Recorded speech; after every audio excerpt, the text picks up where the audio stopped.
Normally जो आप लोग पैराग्राफ लिखते हो तो हम उसमें इस चीज का ख्याल नहीं रखते कि पैराग्राफ के लिए कौन कौन से एलिमेंट्स जो है हमें कंसीडर करने पड़ते हैं। हम जस्ट हमारे जहन में जो बात आती है हम उसको जो एक्सप्लेन करते जाते हैं, उसका कोई जो है ऐसे कोई सेंस बनता नहीं है। कहीं पे हम जो है एक बात शुरू कर देते हैं, जैसे जो है आपने कहानी शुरू कर दी या ज़्यादा मेरा इकबाल के बारे में ऐसे आपको मिल जाता है, तो एक जगह आपके ज़हन में आ जाता है कि जो है वो पैदा कब हुआ था, आप उसका ज़िक्र कर लेते हो। दरमियान में आपको ज़हन में आ जाता है कि यार इसकी एजुकेशन उसने यहाँ से हासिल की, आप वहाँ से कंटिन्यू कर देते हो। फिर जो है ना आपकी तीसरी बात ज़हन में आ जाती है, आप कहते हो कि वो जो है अलीगढ़ में जो है उसने वहाँ पे तहरीक जॉइन करी, फिर उसका ज़िक्र कर लेते हो, फिर उसके बाद में आप पैराग्राफ को खत्म कर देते हो। अगले पैराग्राफ में दोबारा रिपीटिशन शुरू कर देते हो, उसी बात को दोबारा से शुरू कर देते हो कि अच्छा उसने तालीम शुरू की थी तो वो कहाँ पे थी। तो क्या होता है कि उस बात की समझ नहीं आई, ये बंदा कहना क्या चाह रहा है, ठीक है, इसका मकसद क्या था जो डिलीवर करना चाह रहा है। इसीलिए जितना आपका जो है पैराग्राफ एक जो है प्रॉपर तरीके से डिजाइन होगा, उतना ही आपका आइडिया प्रॉपर तरीके से डिलीवर हो पाएगा। अगर आपका पैराग्राफ प्रॉपर तरीके से स्ट्रक्चर नहीं हो पाएगा तो आपका आइडिया अगला बंदा नहीं समझ पाएगा। उसमें जब हम बिजनेस कम्युनिकेशन में कहते थे कि आपके आइडियाज में कोहेरेंस होनी चाहिए, ठीक है, आपके उसमें लॉजिकल जो है अरेंजमेंट होनी चाहिए, सीक्वेंस होनी चाहिए कि आप क्या बात कह रहे हो पहले उसको मुकम्मल करो, फिर दूसरा आइडिया स्टार्ट करो, फिर उसको मुकम्मल करो। इसीलिए कहता है कि the paragraph is a series of sentences developing one topic. ये पैराग्राफ क्या करते हैं कि वो आपके पास एक सीरीज डेवलप करते हैं, लेकिन बताता है किस चीज के बारे में है, एक टॉपिक के बारे में। किस तरीके से अगर देखें तो जब बुकिश चीजें आप पढ़ते थे तो वो आपको जरा मजा भी आता था उसको पढ़ने में, वो चीजें सीक्वेंस से भी होती थी। जैसे थर्स्टी क्रो की कहानी है, क्या होता था स्टार्ट में वो कहते थे कि एक प्यासा कौवा था पानी की तलाश में इधर उधर फिर रहा था और वो एक जंगल में पहुंच गया, पैराग्राफ खत्म हो जाता। फिर दूसरा पैराग्राफ शुरू हो जाता था, वहां पे कहते थे कि जब वो जंगल में पहुंचा तो उसने देखा कि उधर एक जो है मरतबान पड़ा हुआ है जिसमें पानी है। वो वहां पे गया और वहां पे बैठा तो उसने देखा कि उसमें पानी बहुत कम है। दूसरा पैराग्राफ कंप्लीट हुआ। तीसरा पैराग्राफ शुरू किया कि उसने जो है इधर उधर तलाश किया कि इस पानी को कैसे ऊपर किया जाए, तो उसको जो है कंकरियां नजर आई, कंकरियां उसने पानी में डाली और पानी ऊपर आया और उसने पी लिया। और लास्ट में आया था कि पानी पीने के बाद जो है वो उठ के चला गया। तो क्या था, एक सीक्वेंस के साथ कहानी चल रही। अगर हम नॉर्मली एक छोटे बच्चे को आप कह दो कि आप इसको जरा लिखकर दे दो, तो वो पैराग्राफ को कैसे करेगा जी, एक प्यासा कौवा था, उसको प्यास लगी, वो जंगल में पहुंचा, बस पत्थर डाल दिया और वो पानी पी के चला गया। ठीक है, सो वो उसमें वो सीक्वेंस नहीं बना, एक ही पैराग्राफ से सारी कहानी है। पैराग्राफ में हमारा मकसद क्या होता है कि हम पहले एक चीज को इंट्रोड्यूस करें, एक बात को, फिर उस बात की एक्सप्लेनेशन है, फिर उसको कंक्लूड करके दूसरे पॉइंट के साथ या दूसरे पैराग्राफ के साथ उसको जोड़ें। हम नॉर्मली एक और अप्रोच ये अपनाते हैं कि जी हमने खूबसूरत ना लगा हो कि हमने 5 लाइन लिखी, 6 लाइन लिखी, हम कहते हैं यार अभी और अच्छा नहीं लग रहा, ये तो लेंथी हो रहा है, बस यहाँ से टक करके हमने उसको नया पैराग्राफ। ये नहीं देखते कि बात कहाँ तक रह सकती है। तो इसीलिए राइटिंग से पहले जब आपने जो है पंक्चुएशन का यूज सीख लिया, जब आपने जो है उसका यूज सीख लिया कि टेंसेस क्या होते हैं, जब आपने ये सीख लिया कि आपके पास पार्ट्स ऑफ स्पीच कौन से हैं, तो उसके बाद आपको पैराग्राफ का भी पता होना चाहिए कि आप पैराग्राफ में अपने वर्ड्स को कैसे अरेंज करते हो, अपने सेंटेंसेस को कैसे जो है अरेंज करते हो। अगर वो प्रॉपर्ली अरेंज हो जाते हैं तो आपका सेंटेंस जो है एक बेटर सेंटेंस नजर आता है। जैसे कहता है कि what is a paragraph, a paragraph is a piece of writing that consist of one or more sentences, sometimes the first line is independent। तो ये है कि आप जो है नॉर्मली क्या करते हो कि एक राइटिंग तरीके का हमें स्कूल वगैरह में सिखाया जाता है कि आप जो भी पैराग्राफ स्टार्ट करो उसमें थोड़ा सा स्पेस दें, तो वो उसको हाईलाइट करता है कि आप ये एक न्यू पैराग्राफ स्टार्ट करें। तो ये इसी की बात कर रहे हैं कि जब आप क्या करते हो एक पैराग्राफ का जिक्र करते हो तो उसमें डिफरेंट सेंटेंसेस होते हैं, ठीक है, और हर एक सेंटेंस क्या करेगा आपके इंट्रोडक्टरी सेंटेंस के साथ जोड़ता हुआ जाएगा। अब इंट्रोडक्टरी सेंटेंस आपका क्या होता है, ठीक है, अब यहाँ पे एक छोटा सा एग्जांपल दी है, कहता है कि the big brown fox jumps over the daisy, ठीक है, डॉग, इसी को सारे साथ रिपीट करके पैराग्राफ इन्होंने शेप करके दे दिया कि एक ऐसा पैराग्राफ आपके पास होता है जिसमें 5 to 6 सेंटेंसेस या 10 सेंटेंसेस होते हैं। तो अब जब हम देखते हैं इसमें कि आपके पास 3 स्टेजेस आ जाते हैं जिसमें हम इसको डिफाइन करते हैं, ठीक है, जब भी आप सेंटेंस लिखते हो उसमें 3 चीजें होती हैं, एक टॉपिक होगा, दूसरा आपके पास क्या हो जाएगा एक्सप्लेनेटरी हो जाएगा, एक आपके पास क्लोजिंग हो जाएगा। सो आपका पैराग्राफ अगर आप देखें तो इट्स अ काइंड ऑफ इस तरीके से हम इसको कहते हैं कि आपके पास जो है काम होता जाएगा, जॉट होता जाएगा आइडियाज। पिरामिड जैसे आप जो ट्रायंगल वगैरह बनाते हैं तो ट्रायंगल क्या होता है, वो जो है आपके पास इस तरीके से बनाया जाता है, ये हो गया कि यहाँ से आप ज्यादा से कम होते जाते हैं, वहां पे हम क्या कर रहे हैं कि आप जो है जनरल टॉपिक से लेके पहले उसको इंट्रोड्यूस करते हो, फिर उसकी एक्सप्लेनेशन देके उसको क्लोज करने की तरफ लेकर आते हैं। फनिंग डाउन अप्रोच भी इसको कहा जाता है कि आप उस बात को कंक्लूजन की तरफ लेकर आते हैं। सो जब आप इस सीक्वेंस से चलोगे तो अगले बंदे को ये चीज पता चलेगी कि ये बंदा क्या कहता है। जब हम वहां पे आप लेटर्स वगैरह पढ़ते होते थे तो हम एक चीज पे बात करते थे कि आपके जो लेटर्स हैं उसमें एक कोहेरेंस होनी चाहिए, आपके लेटर्स जो है प्रॉपर तरीके से एस्टैब्लिश होने चाहिए, और आपके हर एक पैराग्राफ में एक बात होनी चाहिए थी, और बस वहां तक वो बिजनेस कम्युनिकेशन को एक्सप्लेन नहीं करता था कि कैसे होनी चाहिए। तो वो जो है आपके पास क्या होता है कि उसमें एक टॉपिक सेंटेंस होता है, पहला सेंटेंस, जिसमें आप हर बात को जो है पहले इंट्रोड्यूस करते हैं कि ये पैराग्राफ किस चीज के बारे में क्या है। वहां पे जब हम लेटर लिखते थे तो हम कहते थे कि आपके हर एक पैराग्राफ में अगर आपने क्या कर लो कि एक लेटर में 2 या 3 आइडियाज डिस्कस कर रहे हैं, या 2 या 3 जो है ऑर्डर्स डिलीवर कर रहे हो, एक कैंसिल कर रहे हो, तो हम कहते थे उसके लिए एक अलग अलग पैराग्राफ होना चाहिए। जब हम अलग अलग पैराग्राफ की बात करते थे तो इट मींस कि हमारे पास 3 आइडियाज अलग अलग होंगे, तो हर 3 आइडियाज को हम क्या करेंगे, पहली पहली लाइन में पहले जो है एक्सप्लेन करेंगे, इंट्रोड्यूस कराएंगे कि मैं ये जो पैराग्राफ दे रहा हूं उसमें इस चीज से मुतालिक बात कर रहा हूं। अब कहता है कि the topic of a paragraph is stated in one sentence. This is called a topic sentence. ठीक है, कि जैसे हमने कहा कि एक था प्यासा कौवा, ठीक है, इंट्रोड्यूस हो गया कि ये जो है पैराग्राफ किस चीज के बारे में बताएगा, प्यासे कौवे के बारे में। दूसरा सेंटेंस जो है उसके बाद आता था तो वो उसको एक्सप्लेन करता था कि वो जो है प्यासा था, वो जो है पानी की तलाश में फिर था। तो टॉपिक पहले आप इंट्रोड्यूस करेंगे। जैसे हम जो है क्या करते हैं कि आप जो है रिकमेंडेशन लेटर या कोई और लेटर लेते हो तो वहां पे भी आप उसमें पहले मेंशन करते हो, जैसे आप जो हु इट में कंसर्न देते हो या एप्लीकेशन लिखते हो जैसे स्कूल में it is stated that I am not suffering from fever, वो आप इंट्रोड्यूस कर देते, फिर उसके बाद बता देते कि जी मैं जो है कल रात से जो है बिस्तर पे हूं, मैं जो डॉक्टर के पास गया उसने मुझे बेड रेस्ट कहा, और फिर एंड में आप उसके कहते हैं कि मैं रिक्वेस्ट करता हूं कि आप मुझे छुट्टी अलाउ करें। तो टॉपिक इज इंपॉर्टेंट कि आप पहले सेंटेंस में इंट्रोड्यूस करें। अब यहाँ पे स्टूडेंट्स के माइंड में ये बात आ जाती है कि हम क्या कंप्लीट उसकी बात करें, ऐसे की बात करें, तो हम कंप्लीट ऐसे की बात नहीं करें कि आपका पूरे ऐसे का पहला पैराग्राफ जो है वो इंट्रोडक्शन होगा, पहला पैराग्राफ नहीं, आपके जो है जो पहला पैराग्राफ है उसकी पहली लाइन जो आपके पास होगी वो इंट्रोडक्शन होगी, वो उस चीज को एक्सप्लेन करेगी। फिर उसके बाद कहता है कि the rest of the paragraph consists of sentences that develop or explain the main idea। आपके बाकी जितने भी पैराग्राफ्स होंगे वो आपके उस आइडिया को एक्सप्लेन करेंगे। जैसे मैंने आपको कहा कि एक था प्यासा कौवा, अब वो बताएगा कि प्यासा कौवा क्या था, क्या सिचुएशन थी उसकी,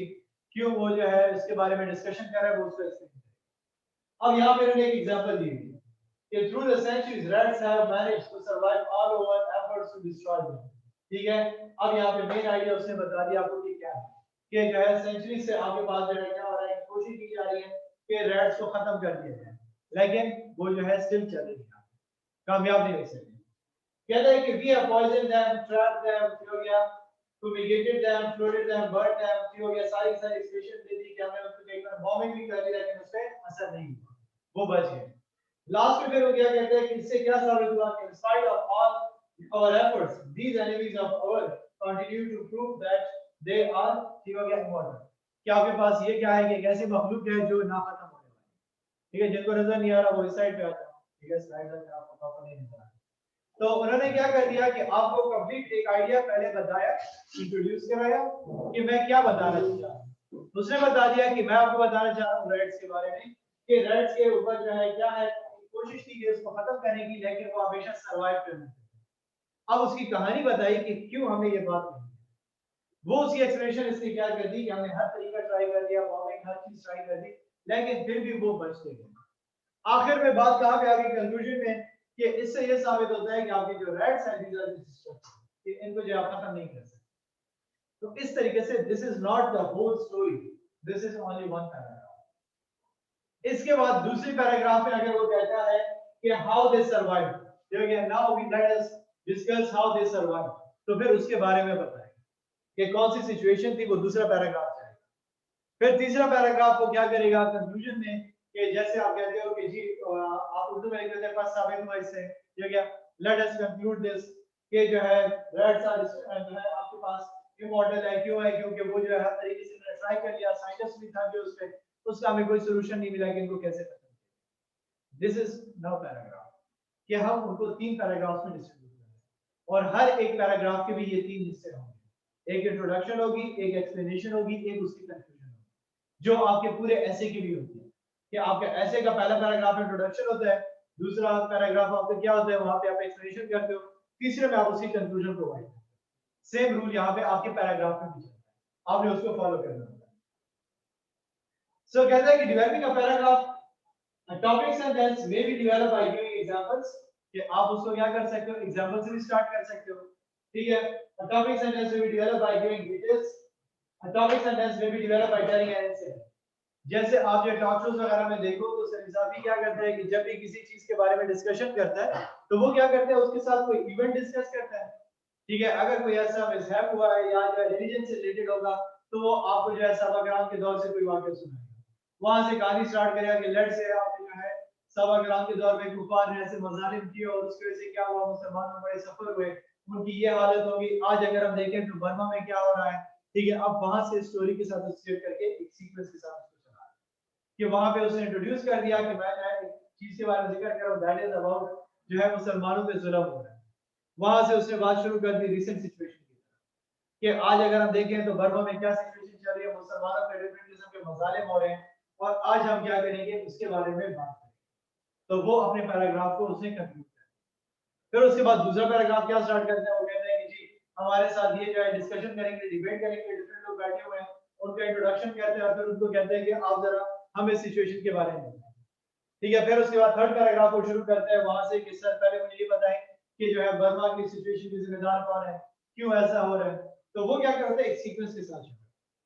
तो इसे कहते हैं कि हो सकता है कि आप चाहे किसी डिटेल के साथ स्टार्ट करो, या फिर आप क्या कर लो कोई इंसिडेंट बताओ जिसके साथ रिलेटेड हुआ था, या फिर आप क्या करो कि एग्जांपल से शुरू करो, ठीक है। कि आप जो है कि आजम और उसके मिसाल देना शुरू कर देते हो। अक्सर आप जब स्पीच वगैरह शुरू कर देते थे तो आपको कहा जाता था कि एक पोएट्री के साथ शुरू करो, कोई शेर सुना के स्टार्ट करो, ताकि जो है अटेंशन ग्रैब, उनको इंट्रोड्यूस हो जाए कि आप किस चीज के बारे में बात कर रहे हैं। बिजनेस कम्युनिकेशन में क्या कहते थे कि हमेशा रिसीवर को जो है अपने ऑडियंस को अंडरस्टैंड करो,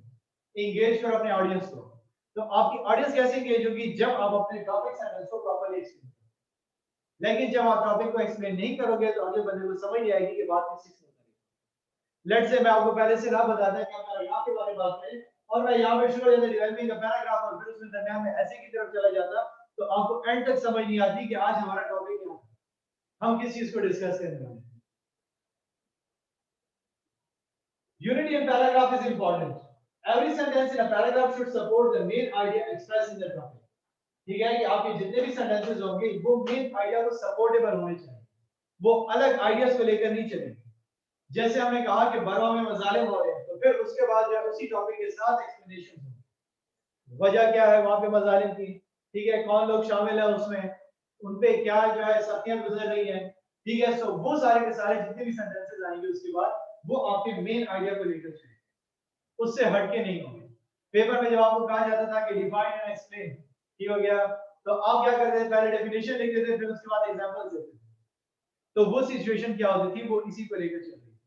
कि पहले आपने इंट्रोड्यूस किया कि लेट्स से आप जो है कह रहे हो कि लॉ ऑफ मोशन के बारे में जिक्र कर रहे हो, तो आपने उसको एक्सप्लेन कर दिया। फिर उसके बाद आप कहते थे कि उसके जो है फार्मूला दे दो और एक्सप्लेन करो, ठीक है। इकोनॉमिक्स में जैसे आप कहते हो कि जो है आपके लॉ ऑफ डिमांड है, तो आप उसको डिमांड को पहले जो एक्सप्लेन करते हो कि डिमांड की लॉ क्या कहती है, फिर उसके बाद एग्जांपल दे दो कि ये वर्क कैसे करता है। तो सेम एज इट इज हम यहाँ पे जो है क्या करेंगे, आपके जितने भी आइडियाज होंगे वो आपके उस आइडिया को सपोर्ट करेंगे कि आपने जो टॉपिक इंट्रोड्यूस कर दिया उसको मजीद कैसे एलैबोरेट किया जा सकता है।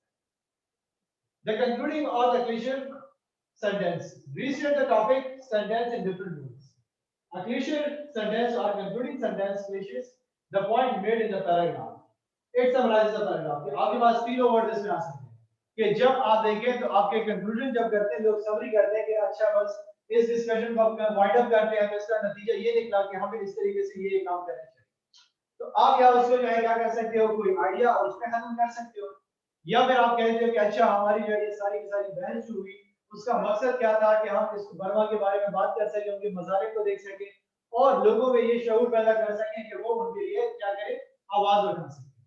तो ये बात क्या है कि आप रिसेट करो जितने भी आपके टॉपिक सेंटेंस थे उसको दोबारा से, क्योंकि आपकी ऑडियंस जब सुन रही थी तो हो सकता है कि वो कहीं से मिस कर गया, या हो सकता है कि वो बंदा जो है अभी रिसेंटली उसने ज्वाइन किया, तो जब आप उसको कंक्लूडिंग सेंटेंस में पहले उसका टॉपिक दोबारा से थोड़ा सा रिस्ट्रिक्ट कर देते हो और फिर वहां पे उसको क्या करते हो कि अपने सेंटेंसेस को गुड कर देते हो, ऐसे पॉइंट बताते हो जो मेन क्लिचेस होते हैं आपके पास, मेन आइडियाज होते हैं, थॉट्स होते हैं, आप उस पर थोड़ा सा नजर डालें। जब आप उसको जो रिव्यू कर रहे थे उसके बाद वो चीज कंक्लूड होती है कि वो बंदा जो है फिर उसको आसानी से समझ पाता है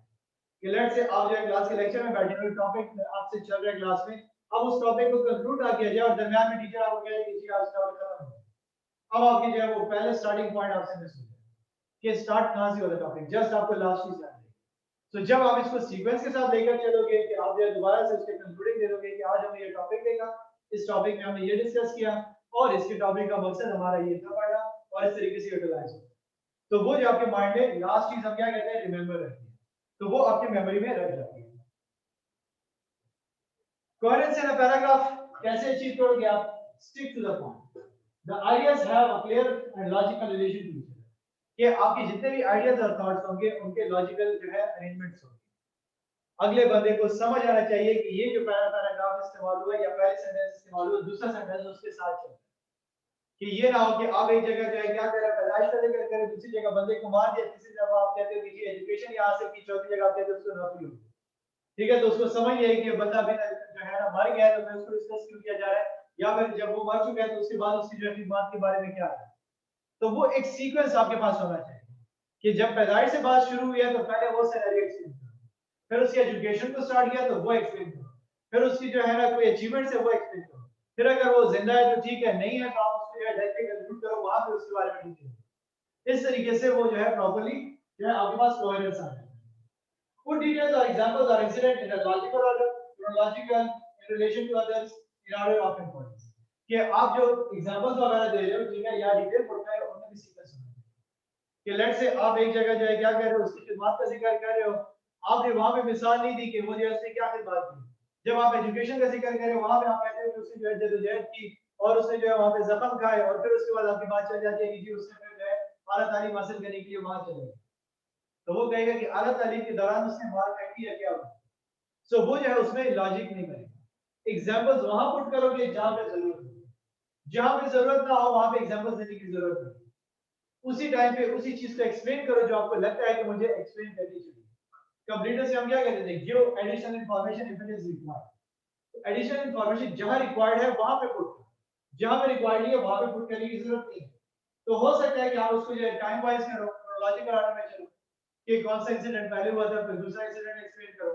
हो सकता है कि आप उसको क्या करो कि रिलेशन वाइज चलो कि कौन सी बात पर कौन सी के साथ ताल्लुक ज्यादा बनता है, पहले आप उसको एक्सप्लेन करो। तीसरा में क्या था इन ऑर्डर ऑफ इंपॉर्टेंस, आप कहते हो कि कौन सी बात को पहले एक्सप्लेन कर लिया जाए, उसकी एग्जांपल दे देनी चाहिए, अगर उसको समझ नहीं आ जाती तो खैर है बाद में वो मुझसे पूछेगा उसको क्या मजीद मैं डिटेल में बता, तो उस सीक्वेंस के साथ भी आप चल सकते हो। Connecting sentence with the paragraph, हमने क्या करना है कि अब देखना है कि हमने ये सेंटेंसेस को कनेक्ट कैसे करना है, that is the most important question, कि अक्सर हम क्या कर लेते हैं, हम कहते हैं कि जी फर्स्ट ऑफ ऑल, ठीक है, फिर उसके बाद हम कहते हैं कि देन, फिर हम उसके बाद कहते हैं सेकंडली, फिर क्या फिर थर्डली, ये जो है आपके सेंटेंसेस को खराब करता है। जैसे आपके पास नंबर जो है 1 2 3 4 5 चल रहा है, ठीक है, सो आप जो है अगर उसको इस तरीके से लिखना शुरू करो सेंटेंसेस को कि पॉइंट नंबर 1 पॉइंट नंबर 3 फिर उसके बाद पॉइंट नंबर 6 फिर पॉइंट नंबर 2, तो चेक करने वाला बंदा भी कंफ्यूज होगा कि ये किस तरीके से लिखा है, लेकिन जब आप पॉइंट्स को लेकर एक्सप्लेन करते हो तो आप क्या करते हो उसके नंबरिंग को चेंज करते हो कि ये बात जो है प्रायोरिटी वाइज इस तरीके से चलती है। सो सेम हमने यहाँ पे क्या करना होगा, जब हम क्रोनोलॉजिकल ऑर्डर में सेंटेंस को एक्सप्लेन करेंगे एक वाक्य को, तो पहले हम वर्ड यूज करेंगे फर्स्ट, देन हम कहेंगे meanwhile it happened that, later on it was like that, फिर उसके बाद afterwards it was happening like this and finally we concluded like this, इस तरीके से एक सीक्वेंस के साथ बात चलेगी। फिर उसके बाद हम जो है क्या करेंगे objects in relation to another one another, अगर आप किसी के साथ कंपैरिजन में चल रहे हो, ठीक है, अगर आप एक दो चीजों के दरमियान कंपैरिजन कर रहे हो तो क्या होगा, next to, in front of, beside, between, behind, ये हो गया। अगर आप क्या कर रहे हो कि दो ऑब्जेक्ट्स को एक साथ लेकर चल, ठीक है, कि आप क्या कर रहे हो कि ये चीज यहाँ पे है, बिसाइड दिस, ठीक है, इन फ्रंट ऑफ दिस, ठीक है, बिहाइंड दिस, इस तरीके से आप इन आइडियाज को लेकर चलते, इनको हम ट्रांजिशन वर्ड्स भी कहते हैं। फिर उसके बाद इन ऑर्डर ऑफ इंपॉर्टेंस कि however it was like this, ठीक है, furthermore I want to explain you this, फिर उसके बाद as a result it was happening like this, फिर आप कह लेते हो कि in fact we have to work on these areas, और फिर लास्ट में क्या करेंगे yet we are not focusing on these areas. We have to give importance to these areas as well. तो ये ट्रांजिशन वर्ड जितने आप प्रॉपर्ली इस्तेमाल करोगे उतने ही आपके मार्क्स मिलेंगे। आपकी जो चेकिंग क्राइटेरिया होता है वो आपके पैराग्राफ को इसी चीज से जज कर लेता है कि आपने ये ट्रांजिशंस कैसे इस्तेमाल किए। अगर आपने ट्रांजिशन को बेहतर तरीके से इस्तेमाल नहीं किया वो आपके पैराग्राफ को भी समझ जाएगा कि इसके पैराग्राफ में आइडियाज भी प्रॉपर्ली एक्सप्लेन नहीं हो, उसमें जो है कोई कोहेरेंस नहीं होगी। लेकिन जब आप इस तरीके से इनको यूज करोगे तो वो पहले उसमें देख लेगा कि इसने जो है तरतीब के साथ एक बात को एक्सप्लेन किया, तो आपकी जो राइटिंग होगी ऐसे पोर्शन वो जो है स्ट्रांग कंसीडर किया जाएगा। टाइप्स ऑफ पैराग्राफ्स होते हैं। अब पैराग्राफ की भी कुछ टाइप्स है आपके पास, ठीक है, कि आप उसको जो है कंसीडर करो कि जब आप लिख रहे हो तो आपके लिखने में उनके स्टाइल का बड़ा इंपैक्ट पड़ता है। फर्स्ट आपके पास है नैरेटिव पैराग्राफ, कि टेल अ स्टोरी, कि अगर आप जो है एक चीज के बारे में कहानी बता रहे हैं तो उसका स्ट्रक्चर चेंज होता है कहानी की, ठीक है, उसका तर्ज चेंज होता है, उसका टोन चेंज होता है। दूसरा persuasive paragraph, tries to convince the audience. अगर आप किसी को कन्विंस कर रहे हो, जैसे हम जो है क्या कहते हैं पर्सुएसिव लेटर कैसे करते हैं, तो पर्सुएसिव लेटर में हम क्या कहते थे कि जो है इनकरेज करते थे, कोई ऑर्डर प्लेस करना होता था या मोटिवेट करना होता था लोगों को।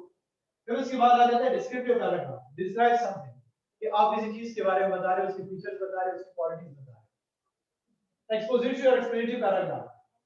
गिव्स इंफॉर्मेशन और एक्सप्लेन समथिंग, कि आप क्या कह रहे हो, किसी चीज को एक्सप्लेन कर रहे हो। जैसे पेपर में क्वेश्चन आता है, वहां पे आपके पैराग्राफ ज्यादातर क्या होते हैं, एक्सप्लेनेटरी चल रहे होते हैं। आपसे पूछा जाता है कि जी हमें बताओ कि डिमांड के बारे में, तो आप उसको एक्सप्लेन करें। आपसे पूछा जाता है कि सप्लाई क्या होता है, आप उसको एक्सप्लेन करते हैं। तो आपके पैराग्राफ में वहां पे ये नहीं होता कि first of all demand was this, second demand happened to this. वहां पे आपका स्टाइल चेंज हो जाता है, आप आइडियाज को जिस तरीके से बेहतर एक्सप्लेन करते हो आप उसी तरीके से फ्लो में चलते हो, कि पहले आपने उसको एक्सप्लेन कर दिया, देन आप एग्जांपल देते, फिर एग्जांपल के बाद आप उसको कंक्लूड करते। जब आप एक चीज को कहानी में इस सूरत में बता रहे होते हो तो कहानी की सिचुएशन में आप उसको कहते हैं कि पहले ऐसे हुआ, हम यहाँ पे पहुंचे, फिर उसके बाद हम यहाँ पे इतने बजे पहुंचे तो हमने क्या किया, ये काम किया, फिर उसके बाद ये हुआ, उसका पैटर्न चेंज हो गया। फिर हमारे पास आ जाता है पर्सुएसिव। अगर आप एक बंदे को एनकरेज करो काम के लिए तो आपके जो है टॉपिक क्या होगा कि मैं जो है इस किस्म के ऑफर या इस किस्म का जो है अनाउंसमेंट करूंगा कि वो बंदा उसका इंटरेस्ट है। Then we have descriptive paragraph, describe करना आप किसी चीज को, कि आप किसी चीज के फीचर्स बता रहे हो। फर्स्ट ऑफ ऑल बताओगे कि today I am going to explain you the features of iPhone. तो अब आप क्या कर रहे हो कि वहां पे टॉपिक इंट्रोड्यूस कर दिया, आप वन बाय वन फीचर क्या करोगे, डिस्क्राइब कर दोगे कि ये फीचर्स क्या जो है फंक्शंस परफॉर्म करेंगे। तो ये आपके पास है डिफरेंट टाइप ऑफ पैराग्राफ्स हम यूज करते हैं। What does a paragraph usually consist of, ठीक है, कि अब बात आ जाती है कि चलो टॉपिक सेंटेंस भी हो गया, उसमें हमने कह दिया कि एक्सप्लेनेशन भी होती है, कंक्लूजन भी होता है, लेकिन बेसिकली हमारा जो है पैराग्राफ को क्या बताना चाहता है, ठीक है, वो क्या चीज कंसिस्ट करते हैं। So paragraph usually deals with a single idea in general. You will have an introductory sentence expressing that idea and several supporting sentences to round it up. Paragraphs are usually about 100 to 200 words long, but there are more exceptions to this rule of thumb than you would expect. ठीक है, कि पहली बात उसने क्या कहा कि आपका हर एक पैराग्राफ एक सिंगल आइडिया को लेकर जाएगा, जो बिजनेस कम्युनिकेशन में भी आपने पढ़ा होगा कि हर एक पैराग्राफ एक आइडिया के साथ होता है। दूसरा, जितने भी आपके पास पैराग्राफ उसके चलते हैं वो हम क्या करते हैं कि सपोर्टिंग पैराग्राफ्स होते हैं, कि उस चीज को एक्सप्लेन करते हैं। जैसे हम कहते हैं कि टीवी के फवायद के बारे में लिख रहे हो, तो फर्स्ट ऑफ ऑल आप एक्सप्लेन करते हो कि टीवी है क्या, फिर उसके बाद आप फवायद, नुकसान और ये सारी चीजें बताते हैं। पर्सन के बारे में बता रहे होते तो आप पहले इंट्रोड्यूस करते हो कि जी अलामा इकबाल कौन था, क्या सब कौन था, फिर उसके तमाम के तमाम जो है एक्सप्लेनेटरी पैराग्राफ्स आपके पास आ जाते हैं। सो कहता है कि आप क्या करते हो, उसको राउंड अप करने की कोशिश करते हो। पैराग्राफ का हार्ड एंड फास्ट रूल आपके पास नहीं है, ठीक है, नॉर्मली हम कहते हैं कि आपके पास 100 से 200 वर्ड एक पैराग्राफ में होने चाहिए। अगर कुछ ऐसी एक्सप्लेनेशन है जो इससे आगे जानी है तो फिर आप उसको जो है एक्सटेंड कर सकते हैं, आप उसमें जो एडिशनल इंफॉर्मेशन पुट कर सकते हैं। लेकिन अगर 100 से 200 रखोगे तो आपको एक स्टैंडर्डाइज्ड चीज मिल जाएगी, क्योंकि पेपर में क्या होता है आपको वर्ड काउंट्स मैटर करते हैं। आपका सारा का सारा पेपर जब वर्ड काउंट पे चलता है, मैंने पहला लेक्चर अटेंड किया था वहां पे मैंने क्लियरली आप लोगों को बता दिया था कि उसकी क्राइटेरिया क्या था। एक आपके जो इडियम्स को चेक करना, दूसरा आपके पैराग्राफ्स को चेक करना, स्ट्रक्चर को, और थर्ड उसमें जो था word count. So word count paper के दौरान आप बैठ के जो अगर आपने 4 पेजेस लिखे हैं तो आप एक एक वर्ड ले नहीं सकते। आप अपने पैराग्राफ को डिस्ट्रीब्यूट कर दो कि मैंने उसमें कितने वर्ड लिखे। 200 वर्ड का एक पैराग्राफ लिख रहे हो तो अगर आप उसमें जो है 3 पैराग्राफ लिखोगे तो 600 वर्ड आपके पास आगे काउंट करने की जरूरत ही नहीं है आपके पास। तो these are the shortcut rules कि आप अपने लिए उसको स्प्लिट करके चलो। सो अगेन वही बात रिपीट कैसे है कि गुड पैराग्राफ क्या होगा कि जिस बंदे ने ये तीन चीजें फॉलो की और आई अब आपकी जो है राइटिंग को इस पे जज करें। आप अगर ये कंसीडर करते हो कि मुझे राइटिंग आती है ऐसे ही तो लिखना है, आप लिख लो वहां पे जितना भी लिख सकते हो, जितना अच्छे आइडियाज पुट कर सकते हो, वो कभी भी आपको पास नहीं करेगा, आप हमेशा उसमें फेल होगे। क्योंकि उनकी मेन रिक्वायरमेंट्स ये होती है कि आपने एक एक पैराग्राफ जो लिखा हुआ है क्या वो इन तीन चीजों पे बेस करता है कि नहीं करता। वो आपके आइडियाज को नहीं देखेगा, पहले वो इन रूल्स को देखेगा, फिर उसके बाद वो आपके आइडियाज की तरफ आएगा कि उसने जो आइडिया दिया हुआ है उसको प्रॉपर्ली एक्सप्लेन किया है कि नहीं। क्योंकि उसने ऐसे में पहले से ही आपको टॉपिक दिया होगा कि लेट्स से आप जो है इन्फ्लेशन के बारे में लिखो, अब इन्फ्लेशन का टॉपिक उसने बता दिया, उसको पता है कि इन्फ्लेशन क्या होता है, वो आपसे ये चीज नहीं जानेगा क्योंकि पेपर आपका राइटिंग स्किल का है। स्टूडेंट जो है उस पे फोकस करते हैं कि मैं आइडिया जल्दी से लेकर आ जाऊं, मैं वो दुनिया भर के एग्जाम में लेकर आ जाऊं, फिगर्स लेकर आ जाऊं, नंबर्स लेकर आ जाऊं, मुझे उसके नंबर मिल जाएंगे। उसके नंबर्स कभी नहीं मिलेंगे क्योंकि आपकी टेस्टिंग इस पे होगी, राइटिंग स्किल्स पे होगी, आपकी टेस्टिंग नॉलेज पे नहीं होगी। नॉलेज पे टेस्टिंग आपके अपने सब्जेक्ट एरियाज में होगी जहां पे आपने उस पे फोकस करना है। ठीक है, ये चीज आपको बता दिया कि टॉपिक सेंटेंस होना चाहिए, सेकंड सपोर्टिंग होना चाहिए, थर्ड कंक्लूजन होना चाहिए। किस चीज के बारे में था उसको वापस याद दिलाओ। रूल आपके पास क्या होगा टॉपिक सेंटेंस का,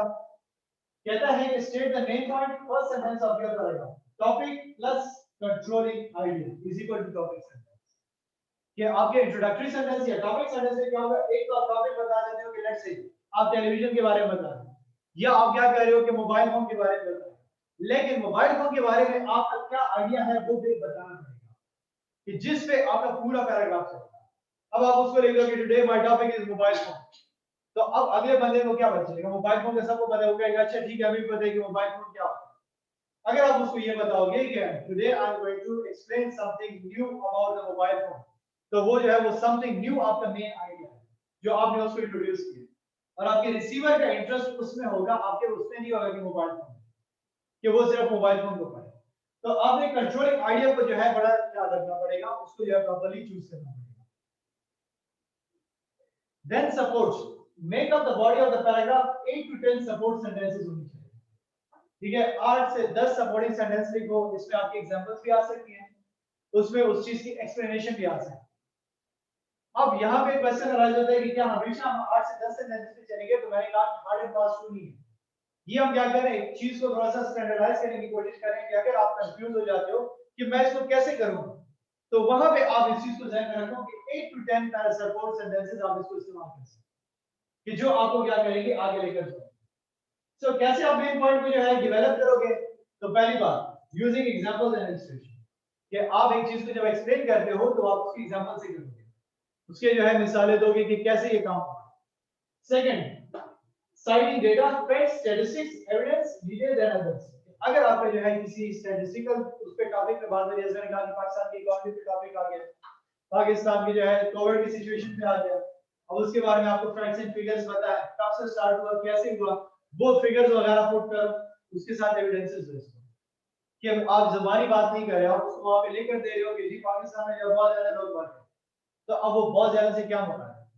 ठीक है, इस तरीके से तो आप जो है फिर इकोनॉमिक्स के कॉन्सेप्ट भी एक्सप्लेन कर सकते हो कि आप उसको कहते हो कि जी लॉ ऑफ डिमांड जो है बस हमें हर जगह नजर आ रहा है। ठीक है, हर जगह कहां नजर आ रहा है, तो आपने प्रॉपर्ली फैक्ट्स की बेसिस पे चलना है, जो हमें क्या करते हैं कंप्लीटनेस को रियलाइज कराता है कि आपके वर्ड्स और उसमें जो है फिगर में एक्यूरेसी होनी चाहिए, डेफिनेट होनी चाहिए। यूज कोटेशन और पैराफ्रेजिंग। ठीक है, सबसे इंपॉर्टेंट चीज आपके पास क्या है, कोटेशन भी आपको बड़ा हेल्प होगा। ठीक है, हम जो है क्या करते हैं कि पोएट्री कोट कर देते हैं, किसी पर्सनालिटी के बारे में लिखते हैं तो हम उसके वर्ड्स को यूज करते हैं, उनके कोटेशंस को इस्तेमाल करते हैं, वो चीज आप यूज कर सकते हो। यूज एनेक्डोट और स्टोरी, कि आप एक स्टोरी उसमें से शुरू कर सकते हो उसके बारे में, कि आप जो एक बंदे के बचपन के बारे में बता रहे हैं तो आप उसके साथ क्या करते हो कि उसको स्टोरी में डिवाइड करना शुरू करो। आप वहां के हालात के बारे में बताना चाहते हो तो आप क्या करें कि हिस्ट्री का एक पर्सन है, हिस्ट्री के बारे में बता रहे हो तो उसकी जो हिस्ट्री का बता रहे हो तो स्टोरी टाइप में तो ज्यादा बेहतर है। Then we are comparing and contrasting, आप ये भी कर सकते हो कंपैरिजन कर कि क्या था कैसे चल रहा है। पाकिस्तान की इकोनॉमी के बारे में आपसे पूछ लिया जाए कि before Covid after Covid situation क्या है पाकिस्तान की, पाकिस्तान की इकोनॉमी कहां लाई कर रही है, तो आप उसको पहले बताओगे कि पहले सिचुएशन क्या चल रही थी, रिसेंट सिचुएशन क्या चल रही है, आपके पैराग्राफ में क्या होगा, comparison and contrast. Then we have evaluating causes, reasons and consequences, कि कि आप वहां पे अगर किसी चीज के बारे में लिख रहे हो तो उसके बारे में, उसके कॉन्सिक्वेंसेस और चीजों को एक्सप्लेन करना इंपॉर्टेंट है कि क्या फायदा है, क्या कॉन्सिक्वेंसेस है, कैसे चलते हैं। लास्ट में आपके पास आ जाता है कि जो है ऑफरिंग अ क्रोनोलॉजी। तो ये क्रोनोलॉजी, आपके पास क्रोनोलॉजी होनी चाहिए कि वो सीक्वेंस होना चाहिए कि बात कहां से स्टार्ट हुई, किस चीज के बारे में बात हो रही है और क्या चीज एक्सप्लेन करनी है। लास्ट में कंक्लूजन आपका कैसे होगा? Summarize research the main idea, use different language. वही पुराने अल्फाज उठा के आपने यहाँ पे पेश नहीं करना कि आपने जहां से कहानी स्टार्ट की थी वो सारी बातें एक लाइन वहां पे प्रूव कर दो, आपको एक कंक्लूजन हो गया। इस तरीके से भी होगा, उनका आपने खुलासा करना है, लेकिन एक नए तरीके से। कि जैसे आप टीवी के बारे में लिखते थे तो आप कहते थे कि टीवी के हमने देख लिया कि बहुत से फायदे भी और नुकसान भी हैं, लेकिन अगर हम इसको सही तरीके से इस्तेमाल करें तो उसके फायदे हमें ज्यादा नजर आते हैं और टीवी को होना चाहिए। तो क्या था, वो सारी बातें भी आपकी आ गई, रिवाइंड भी होगी और आपने उसको क्या कर दिया, कंक्लूड भी कर दिया। सो यहाँ तक हमारा टॉपिक है। अभी हम जो है एक एक्टिविटी परफॉर्म करते हैं प्रैक्टिकल, जिसमें आपने पैराग्राफ लिखना है।